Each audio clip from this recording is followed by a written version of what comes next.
Sofia pesait 150 kilos lorsque Marcos l'a humiliée d'une manière qu'on n'oublie pas. Non pas avec une dispute, non pas avec un moment de rage aveugle, mais avec cette froide conviction qui dit « j'ai le droit de te rabaisser ». Il se tenait dans son appartement, dans la pièce qu'elle avait payée avec son salaire de la petite boutique de vêtements du centre-ville, et il parlait comme s'il fermait une porte derrière laquelle une personne ne compte plus. Il lui a dit qu'elle s'imaginait des choses, qu'elle croyait sérieusement que quelqu'un comme lui resterait pour toujours avec quelqu'un comme elle. Puis il a pris ses affaires, comme s'il s'agissait de choses dont on peut se débarrasser, et l'a chassée. Plus tard, bien plus tard, quand elle avait perdu 80 kilos et que son corps n'était plus ce par quoi la ville la reconnaissait en premier, il est revenu. Cette fois, pas en secret, pas derrière des portes closes. Cette fois, devant des gens, devant des voisins, devant des connaissances, devant des yeux qui jugent vite et oublient encore plus vite. Il s'est agenouillé, tenant des fleurs, parlant de culpabilité et de remords, d'un amour qu'il aurait compris trop tard. Une déclaration publique suffisamment grande pour s'intégrer dans le quotidien de la rue, comme si la vie était une scène. Et c'est là, dans ce mélange grotesque de honte et de théâtre, qu'il y a eu quelque chose qui est resté à Sofia comme une écharde dans l'esprit, mais seulement plus tard. Pourquoi maintenant? Pourquoi si fort? Pourquoi devant tout le monde? Car la vérité est, l'histoire de Sofia ne commence pas avec ses excuses. Elle commence avec un sentiment qui l'habitait chaque jour, bien avant qu'elle ne monte sur la balance ou ne prenne une décision. Ce sentiment d'être seulement tolérée dans sa propre vie, comme si elle demandait constamment une place qui lui revenait de droit. Sofia avait 28 ans et vivait dans l'arrière-pays de Pernambouc, dans un quartier simple où la chaleur colle au mur et un vieux ventilateur au plafond fait plus de bruit qu'il n'apporte de soulagement. Après le travail, elle s'asseyait parfois sur le bord du lit et regardait dans un miroir qui avait une fissure à un coin. La fissure était petite, mais suffisante pour briser son image. Et certaines nuits, elle ne se demandait même plus comment elle avait tant pris de poids. Elle se demandait quand elle avait commencé à croire qu'elle avait moins de valeur. Marcos l'avait rencontrée à un anniversaire, 3 ans auparavant. À l'époque, il y avait cette promesse dans le ton, cette illusion que quelqu'un vous voit. Mais plus le temps passait, plus autre chose devenait claire. Il ne la voyait pas, il la plaçait, dans un coin de sa vie où elle ne devait pas déranger. Quand ses amis débarquaient à l'improviste, il lui murmurait d'aller dans la chambre et de faire silence. « Je t'expliquerai plus tard », disait-il, et elle y allait. Non pas parce que c'était juste, mais parce qu'elle s'était habituée depuis longtemps à se faire plus petite pour qu'un autre puisse se sentir plus grand. Il ne l'emmenait jamais. Cinéma, une promenade, une place au centre, il y avait toujours des excuses. Pas envie aujourd'hui, une autre fois, bientôt. Et ce bientôt n'arrivait jamais. Il n'était tendre que lorsqu'il voulait quelque chose. Et dès qu'il avait ce dont il avait besoin, elle redevenait un fardeau, un meuble, quelque chose qui est juste là. Une fois, il est venu avec un cadeau. Sophia avait à ce moment-là un espoir presque enfantin, non pas pour le luxe, juste pour un signe qu'elle était plus qu'une habitude. Elle a déchiré le papier et a soudain tenu une tenue de sport dans ses mains. Taille S, trop petite, presque absurde. Marcos a souri comme si c'était une blague que seul lui comprenait. « Pour la motivation », a-t-il dit. « Peut-être qu'un jour tu rentreras dedans ?» Ce n'était pas un coup bruyant, c'était un coup silencieux. Un coup qui ne laisse pas de bleu, mais qui s'installe à l'intérieur. Sophia l'a remercié parce qu'elle avait appris à cacher la douleur, si on voulait l'utiliser contre soi. Et elle a accumulé ces moments, un par un, comme des pierres dans sa poche. On ne réalise leur poids que quand on ne peut plus marcher. Le point de rupture est survenu un après-midi de décembre chaud. Sophia rangeait l'appartement quand le téléphone de Marcos a vibré sur la table de la cuisine. Il était sous la douche et l'écran s'est allumé brièvement, comme pour dire « Regarde ». Elle savait qu'elle ne devait pas le faire. Mais entre la peur et la vérité gagne parfois, parce que la peur a régné trop longtemps. Le message venait d'un ami, une de ces phrases qui sonnent comme des propos anodins, mais qui peuvent démanteler une vie. « Tu es toujours avec la grosse ?» Sophia sentit son estomac se serrer. Et puis elle vit la réponse de Marcos dans les messages précédents. il écrivait qu'il l'utilisait encore, jusqu'à ce qu'il trouve mieux. Au moins, elle ne faisait pas de problème. Elle restait tranquille dans son coin. Sophia s'est assise sur le sol de la cuisine. Pas dramatiquement, pas comme dans un film. Simplement parce que ses jambes ne savaient plus pourquoi elles devaient la porter. Elle ne pleurait pas fort. C'était ce genre de pleurs qui vient d'un corps qui a gardé le silence trop longtemps. À ce moment, elle a compris. Elle n'avait jamais été sa partenaire. Elle était une solution de rechange, une commodité, une personne qu'on maintient petite pour qu'elle reste. Et pendant que les mots continuaient à briller sur l'écran, quelque chose a commencé à s'effriter en Sophia, quelque chose qu'elle avait longtemps pris pour de l'amour. Dans les jours qui ont suivi cette découverte, Sophia se déplaçait dans l'appartement comme une invitée qui est restée trop longtemps. Marcos ne remarqua rien. Il mangeait, dormait, lui parlait avec le même ton indifférent que d'habitude. Pour lui, rien n'avait changé. Pour elle, tout était brisé. Pendant 3 nuits, elle dormit à peine, ne mangea que le strict nécessaire, et pourtant elle se sentait plus lourde que jamais. Non à cause de son corps, mais à cause de la réalisation que toutes les humiliations n'étaient pas le fruit du hasard. Elle faisait partie d'un système qui la maintenait petite. Le 4e jour, elle rentra plus tôt du travail. Sa tête cognait, son cœur battait de façon irrégulière, et elle voulait juste se coucher. En ouvrant la porte, elle entendit des voix, des rires. Un rire étranger qui n'avait rien à faire dans son appartement. Dans le salon, sur le canapé qu'elle avait elle-même acheté, était assis Marcos.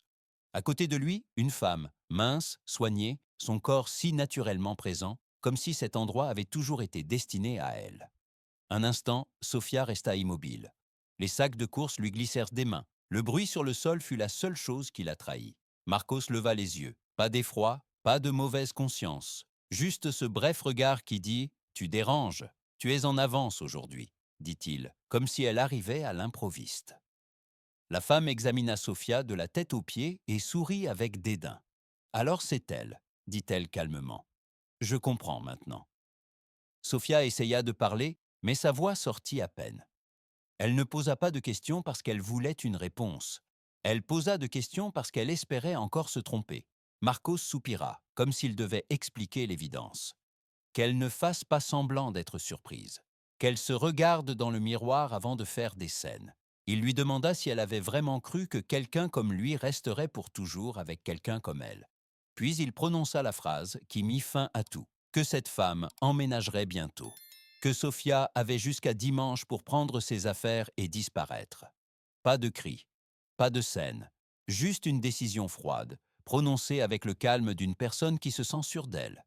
Quand la porte se referma derrière lui, Sophia resta seule. Non seulement dans l'appartement, dans une vie qu'elle avait crue sienne. Le dimanche, elle se tenait devant la maison de sa mère avec 2 vieilles valises. Donna Concession ouvrit la porte, regarda sa fille et ne dit rien d'abord. Dans ce silence, tout était là. L'inquiétude, la déception, la connaissance qu'on ne voulait pas entendre. « Je t'avais prévenu », dit-elle doucement en laissant Sophia entrer. La maison sentait le café, l'habitude, un endroit où l'on revient quand on a échoué. Sophia se retira dans son ancienne chambre. Les murs étaient les mêmes que dans sa jeunesse, les bruits aussi. Mais elle-même était différente, ou plutôt, elle ne savait plus qui elle était. Elle se levait tard, restait toute la journée en pyjama, laissait la lumière éteinte. La nourriture devint son réconfort, sa protection, son anesthésique. Elle ne mangeait pas par faim, mais pour faire taire quelque chose en elle. La mère tenta de parler. Prudemment, comme on parle à quelque chose de fragile. Sophia écoutait à peine. Elle avait l'impression d'être dans un trou qui se rétrécissait de plus en plus. Quand elle perdit finalement son emploi, il n'y avait plus de fonds, pas de relations, pas de travail, pas d'appartement propre. Juste un corps qui devenait de plus en plus lourd et une tête qui ne voyait aucune issue. Des semaines plus tard, elle était assise dans le cabinet d'un médecin que la famille connaissait depuis des années. Il examina les résultats, puis elle. Il parla calmement, sans drame, et c'est précisément pourquoi ces mots frappèrent fort. Tension artérielle, glycémie, cœur. Si elle continuait ainsi, dit-il, il ne lui resterait pas beaucoup de temps. Pas un appel moral, juste une limite sobre. Sur le chemin du retour, Sophia ne dit rien. Pour la première fois depuis des mois, elle ne pensa pas à Marcos. Elle pensa qu'elle pourrait mourir sans avoir jamais vraiment vécu. Et quelque part, entre la peur et l'épuisement, une question commença à se former, douce, presque hésitante. Et si cela ne pouvait pas continuer ainsi? Après le diagnostic, Sophia resta allongée sur le lit pendant 3 jours, fixant le plafond. Elle ne compta pas les heures, ne pensa pas clairement. Dans sa tête, seules les paroles du médecin se répétaient, encore et encore, comme un rythme doux et implacable. Pas comme une menace, mais comme un fait. Son corps était fatigué. Son cœur travaillait contre elle, pas pour elle. Et pour la première fois depuis très longtemps, elle réalisa que personne ne viendrait la sauver.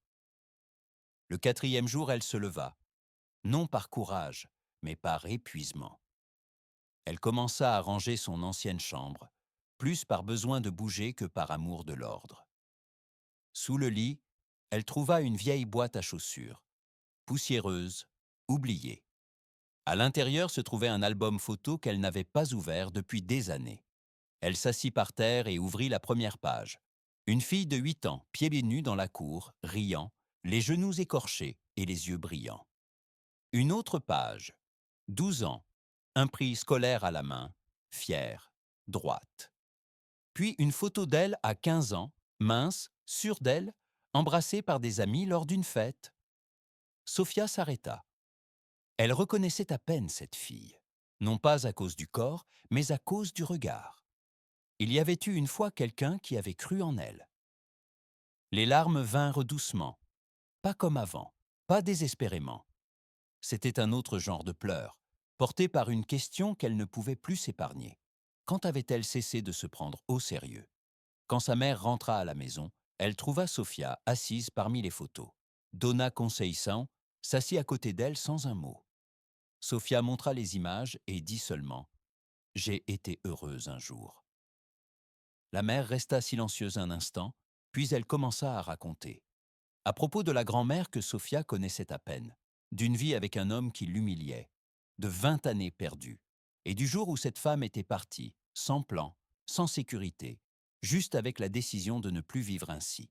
Cette histoire toucha Sophia plus profondément que toute insulte. Non pas parce qu'elle était nouvelle, mais parce qu'elle était possible. Pour la première fois, elle ne voyait plus sa vie comme le résultat de mauvaises décisions, mais comme quelque chose qui était encore ouvert. Quelques jours plus tard, elle quitta la maison pour faire quelques courses. Sur le chemin du retour, elle entendit des rires venant d'un café. Elle reconnut immédiatement la voix. Marcos. Elle s'arrêta, invisible derrière un arbre, et écouta. Il parlait d'elle comme d'un objet dont on s'était débarrassé. Moquerie, mépris, blague bon marché. Et quelque chose d'étrange se produisit. Ça faisait mal, mais ça ne la détruisait plus. Au lieu de cela, elle sentit quelque chose qu'elle n'avait pas ressenti depuis longtemps. La colère, claire, brûlante, sans honte. Elle rentra à la maison avec ce nouveau sentiment dans le corps. Non comme une vengeance, non comme de la haine, mais comme une limite. Cette nuit-là, elle rouvrit la boîte à chaussures. Tout au fond, il y avait une feuille jaunie, une rédaction de l'école. Elle y écrivait à 16 ans qu'elle voulait devenir nutritionniste pour aider les gens qui luttaient avec leur corps. Elle lut le texte plusieurs fois.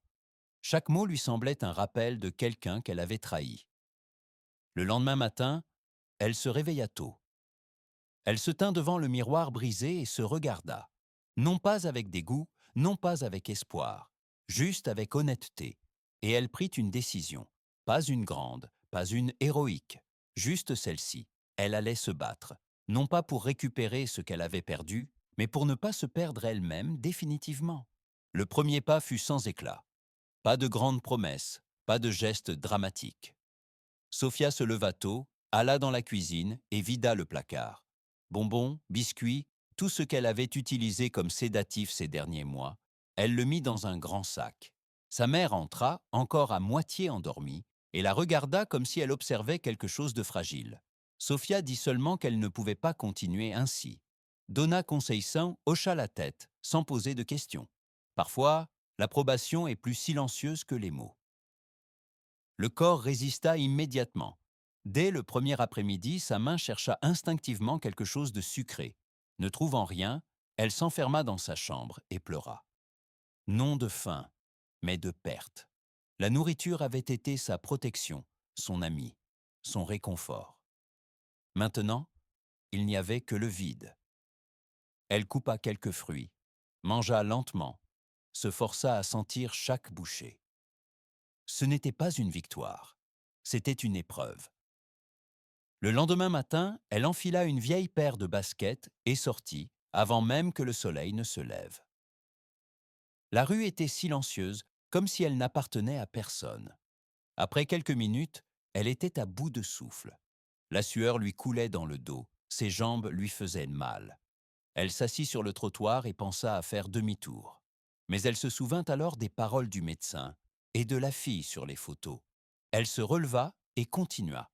Lentement, très lentement. Mais elle continua. Ces matins devinrent un rituel. Non pas parce que c'était plus facile, mais parce qu'elle apprit à ne plus s'abandonner. Elle commença à tout noter, ce qu'elle mangeait, ce qu'elle ressentait, jusqu'où elle allait. Non pas comme un contrôle, mais comme une conversation avec elle-même. Après 2 semaines, elle s'inscrivit dans une petite salle de sport. Pas un endroit chic, pas un palais de miroirs. Pourtant, elle s'y sentait comme un corps étranger. Les regards la frappaient, même si personne ne disait rien. Elle portait des vêtements amples, gardait la tête baissée. L'entraîneur la salua calmement, sans pitié, sans pression. Il dit qu'il commencerait doucement. 5 minutes sur le tapis de course. Pour Sophia, ce fut une éternité. Ses poumons brûlaient, son cœur battait la chamade. Mais elle resta. Jour après jour, elle revenait. Certains jours étaient bons, beaucoup étaient mauvais. Elle pleurait souvent dans la salle de bain du studio, se lavait le visage et y retournait quand même. Non par discipline, mais par une forme silencieuse de respect d'elle-même. Après quelques semaines, la balance afficha moins. Mais quelque chose d'autre était plus important. Elle commença à se sentir à nouveau actrice de sa vie. Un après-midi, Marco se tenait devant la maison de sa mère. Il avait l'air fatigué, comme si la vie l'avait finalement rattrapé. Il parlait de désirs, d'erreurs, de ce qu'ils avaient eu. Sophia écoutait, sans se laisser submerger. Pour la première fois, elle ne le voyait plus comme une référence, mais pour ce qu'il était. Un homme qui venait parce qu'il n'avait plus rien. Au fil des mois, son corps s'allégea, son regard aussi.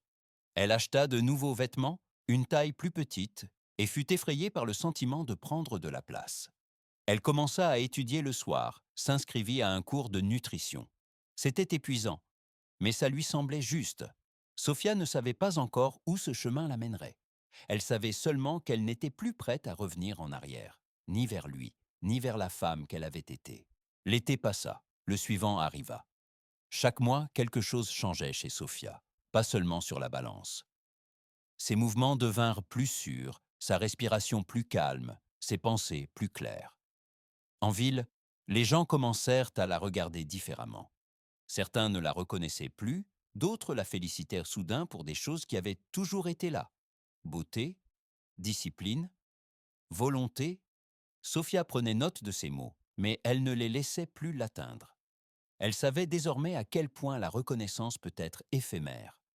À l'académie, elle s'asseyait le soir parmi les jeunes élèves, fatiguée de l'entraînement, des études, de la vie.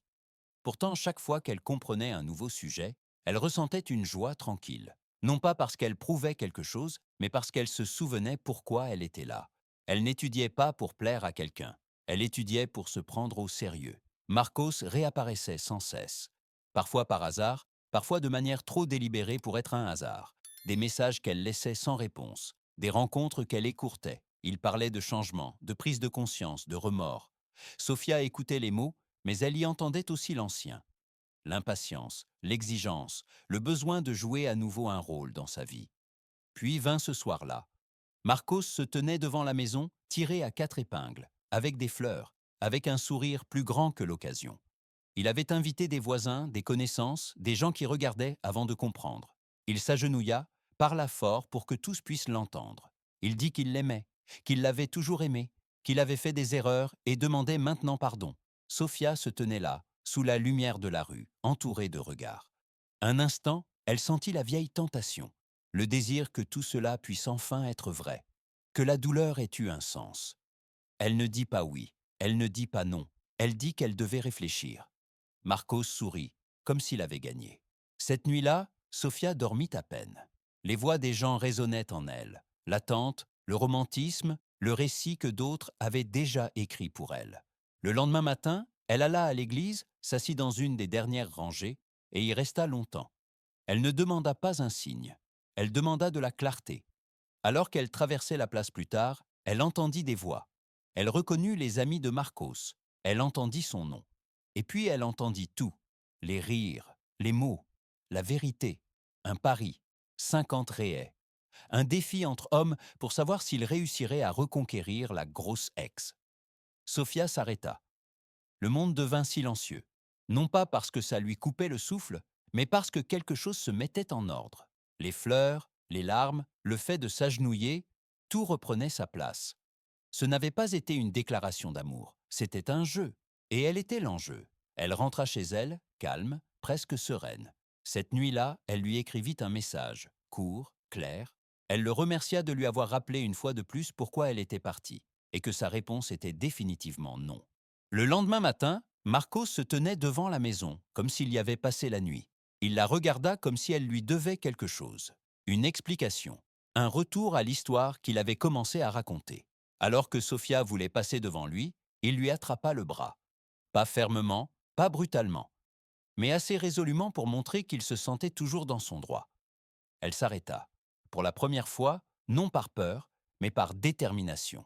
Il parla de déception, du fait qu'elle lui avait donné de l'espoir, qu'on ne traitait pas quelqu'un qui s'était humilié publiquement de cette manière. Sophia écouta, vit les schémas familiers, l'inversion de la culpabilité, la tentative de la repousser dans un rôle. Quelque chose en elle devint calme. Elle retira son bras et dit qu'elle avait pris sa décision, qu'elle ne lui devait rien et qu'il devait partir. Mais Marcos ne partit pas. Il éleva la voix. Les reproches se mêlèrent aux supplications. Des gens s'arrêtèrent, regardèrent, exactement ce qu'il avait toujours cherché, une scène. Sophia prit une profonde inspiration. S'il voulait de la publicité, il aurait la vérité. Elle ne parla pas vite, pas hystériquement. Elle raconta comment il l'avait cachée, comment il l'avait humiliée, son corps comme une arme contre elle, comment il l'avait trompée et chassée de son propre foyer. Elle parla des mensonges qu'il avait répandus sur elle, des messages qu'elle avait lus, du pari qu'elle avait entendu. Pas de drame, juste des faits. La rue était silencieuse. Marcos ne dit plus rien. Ses mots n'avaient pas trouvé leur place. Quand Sophia eut fini, elle se retourna et s'en alla. Sans applaudissements, sans triomphe. Juste avec un sentiment qu'elle n'avait pas connu depuis longtemps. La liberté. Le temps qui suivit passa plus vite. 5 années qui n'étaient pas spectaculaires, mais honnêtes. Sophia perdit 80 kilos au total. Elle étudia, continua à apprendre, ouvrit finalement son propre petit lieu où les gens ne perdèrent pas seulement du poids, mais étaient compris. Elle travaillait avec la nutrition, avec le mouvement, avec les conversations, avec patience. Sa mère était souvent là. L'entraîneur de l'ancien studio aussi. Ce n'était pas un empire. C'était un espace où personne n'était rabaissé. Sophia ne parla jamais de Marcos. Non par refoulement, mais parce qu'il ne jouait plus aucun rôle. Un jour, des fleurs arrivèrent. Une lettre. Des mots qu'elle connaissait déjà. Remords, fierté, une dernière demande de contact. Sophia lut le mot, le mit de côté et jeta les fleurs. Puis elle écrivit une courte réponse. Elle lui souhaitait la paix et lui demanda de ne plus la contacter. En refermant l'enveloppe, elle ne sentit aucune douleur. Seulement la gratitude d'avoir appris à se choisir elle-même. Des années s'étaient écoulées sans que Sophia ne les compte. Non pas parce qu'elles n'auraient pas eu de sens, mais parce qu'elle ne regardait plus constamment en arrière. Son quotidien était devenu calme, rythmé par des routines qu'elle avait elle-même choisies. Le matin, la lumière dans la salle de consultation, l'après-midi, des conversations, le soir, le silence. Des gens venaient à elle avec des histoires qu'elle connaissait. Pas de livres, mais de son propre corps. Une jeune femme était assise devant elle un jour, les mains crispées l'une dans l'autre. Elle parlait d'un homme qui l'aimait, disait-il, mais la rabaissait en même temps. De commentaires sur le poids, sur les vêtements, sur la gratitude. Sophia écoutait sans l'interrompre. Puis elle dit quelque chose qu'elle avait elle-même mis longtemps à apprendre. Celui qui t'aime ne te rend pas invisible. Celui qui t'aime ne te met pas dans un coin. Dans ces moments, Sofia comprit que son histoire ne s'était pas simplement terminée quand elle avait quitté Marcos. Elle s'était transformée. Sa douleur n'était plus une imperfection, mais un langage que d'autres comprenaient. Elle ne parlait pas de discipline ou de régime comme solution à tout. Elle parlait de limites, de dignité, de la capacité à dire non sans avoir à se justifier. Parfois, elle pensait à la fille de l'album photo, non pas avec mélancolie, mais avec tendresse. Elle ne l'avait pas perdue, elle l'avait retrouvée, différente, plus mature, avec des cicatrices, mais vivante. Elle n'entendit plus parler de Marcos, et même si elle l'avait fait, cela n'aurait rien changé. Il était devenu une histoire close, sans haine, sans vengeance, simplement terminée. Un après-midi tardif, alors qu'elle fermait la porte et marchait dans la rue, elle s'arrêta un instant. Le soleil était bas, l'air était chaud. Elle inspira lentement. Il n'y avait pas de public, pas d'applaudissements, seulement ce moment qui lui appartenait. Sophia sourit, non pas parce que tout était parfait, mais parce qu'elle ne s'abandonnait plus elle-même. Un dimanche matin, Sophia était seule dans son bureau de consultation. Les fenêtres étaient ouvertes, un bruit sourd venait de l'extérieur, la vie normale qui continuait. Sur le bureau, il y avait des notes pour un nouveau groupe, à côté, une vieille photo qu'elle avait prise de l'album. Non par nostalgie, mais comme un rappel de jusqu'où une personne peut se perdre sans s'en rendre compte. Elle ne pensait plus au nombre de kilos qu'elle avait perdus. Ce chiffre avait cessé d'avoir de l'importance à un moment donné. Quelque chose d'autre était devenu important, qu'elle se levait chaque jour sans avoir à se justifier, qu'elle prenait des décisions sans craindre la punition ou la privation d'amour, que son corps n'était plus un lieu de honte, mais un foyer. Les gens disaient en parfois que son histoire était une histoire de transformation. Sophia s'opposait intérieurement. Elle n'était pas devenue une nouvelle femme. Elle avait seulement cessé de s'abandonner. Tout ce qu'elle vivait maintenant avait déjà existé, enfoui, silencieux, en attente. Quand elle éteignit la lumière et ferma la porte derrière elle, elle s'arrêta un instant. Non pas pour regarder en arrière, mais pour avancer consciemment. Elle savait maintenant ce qu'elle méritait. Pas plus, mais certainement pas moins non plus. Et c'est précisément là que résidait sa liberté.